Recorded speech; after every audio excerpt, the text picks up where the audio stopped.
Hello, everybody, and welcome to another edition of Inside the Doghouse. Today, we have the pleasure of being joined by Therno Diallo. Therno is currently the Assistant Director for Facilities and Events at Rutgers University in Piscataway. He's also a member of SEFMA and MOA. Before all of that, he was a 3-year football player at Cortland, where he became a student assistant after his playing career. And after that, he came to John Jay, intern for the athletic department and recreation as well. Was also a men's tennis assistant coach. He's also had stops along the way in the Big Ten Conference and DePaul. Therno, when you think back of all the stops that you've made in such a little time, some people might have given up on the grind, but you stood with it. Yep. What do you use as motivation to keep going forward? That's a great question, John, and thank you for having me. Quite frankly, my family, right? My parents immigrated to this country from Guinea, West Africa, for a better opportunity.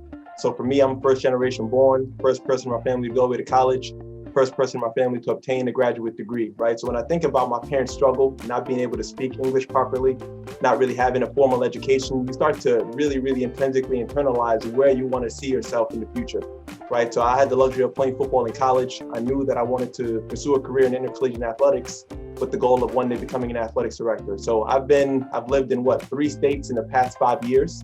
So I've certainly been around the block for a while, but all those experiences have prepared me for my current role at Rutgers, where I'm the Assistant Director for Facilities and Operations. You know, when you look back at your time at John Jay, like I said, athletics, recreation, intern, what did that position entail and what was your day-to-day like? Yeah, I had the luxury, John Jay gave me my first job coming out of college, right? So when I was a Cortland sport management student, we were required to go on a 12 to 15 week internship, decided to do my internship at John Jay College.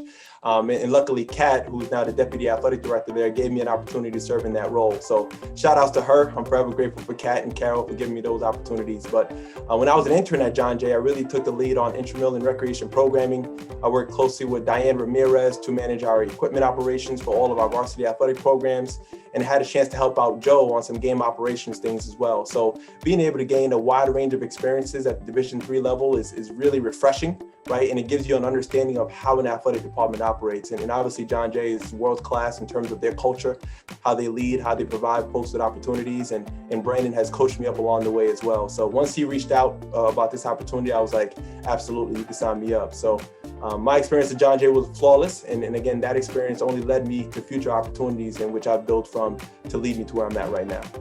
You know, I'm biased, and I think John Jay does a phenomenal job too, but I think they also prepare you for different levels of collegiate athletics too. You had the opportunity to work for the Big Ten Conference, which, you know, is not a small conference, it's a Power 5 conference as well, and then working at DePaul and then now Rutgers.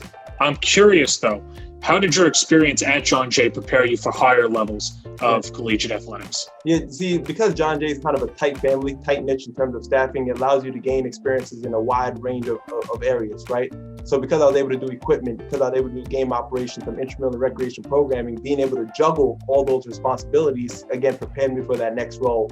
So even when I was getting interviewed by the Big Ten Conference, they were really intrigued by my Division III experience and what that entailed, because as a young administrator, you get to do so many different things. And again, the Big Ten was phenomenal in terms of the experiences that I've gained there, coordinating championships for all 14 of our member institutions, the Big Ten football championship game, the men's basketball tournament at Madison Square Garden, getting a chance to meet some influential administrators that we read about. So again, it all started at John Jay, led me to a variety of other places, but most notably at the Big Ten, and then obviously left from there, went to DePaul, and now I'm at Rutgers. I think one thing that people misinterpret is the amount of networking that you actually have to do and the amount of connections that you have to make. Having said that, I'm sure the connections that you made at John Jay and then the Big Ten have helped you over to Rutgers. But for somebody out there who wants to get into sports, networking could be a full-time job sometimes. Correct. And I think the biggest thing about networking, John, is staying true to who you are, right? Not fabricating your personality, because people could easily tell when you're faking it, right? So when you go to conferences or when you're on social media engaging with these people, be as authentic as possible, right? Don't network with people because they have a certain title at a certain school that you want a job at, right? Like, people could easily read through that, right? So try and be the best person that you can be, ask key questions, and really find ways to make the relationship beneficial on both sides, right? It's not about you just taking information, it's about you adding value to the conversation, adding value to the relationship as well. So I have the luxury of mentoring a lot of student athletes who are interested in getting into our business. And quite frankly, the biggest thing there is networking, working extremely hard, right? And be willing to take an opportunity that's outside of an environment that you're comfortable in. right? And a lot of people aren't willing to do that, but sometimes you got to go where the opportunity takes it, just so you can build that confidence, build that experience, build that network that will ultimately get you to where you want to be. So John, to your point, it's a process, man, and it takes time. And sometimes we try and rush the process, and we all know that's never a good outcome. Right. And that leads me to my last question too. There are students out there now that are thinking about interning, and they might look at a Division III internship and just look past it and look for something better. Yeah. You were somebody who did do that. What advice would you give them to take that opportunity? And what advice did you wish you had when you were younger? Great question, John. And I'm always advocating for Division III, not because I played Division III football and my background is really at the Division III level, but I think there's significant value in working at that level because you get to do so many different things, right? To the point where you get to understand how an athletic department operates.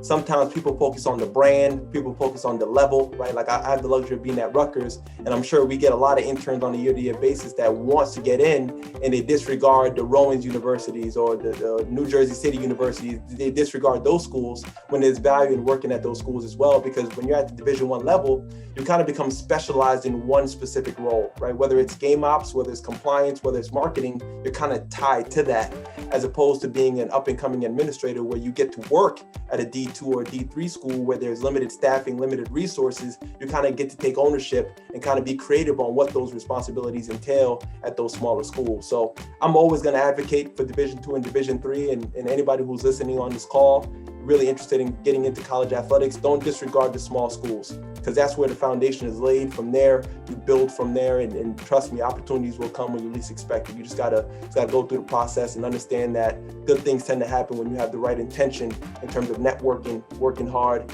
doing things when nobody else is looking, right, and being genuine along the way. So that's always my words of wisdom to folks who's trying to break into the industry. Well, Therno, it was a pleasure speaking to you. The sky's the limit, my man. We're proud of you and keep doing what you're doing. I appreciate that, John. Thank you so much. And go Bloodhounds.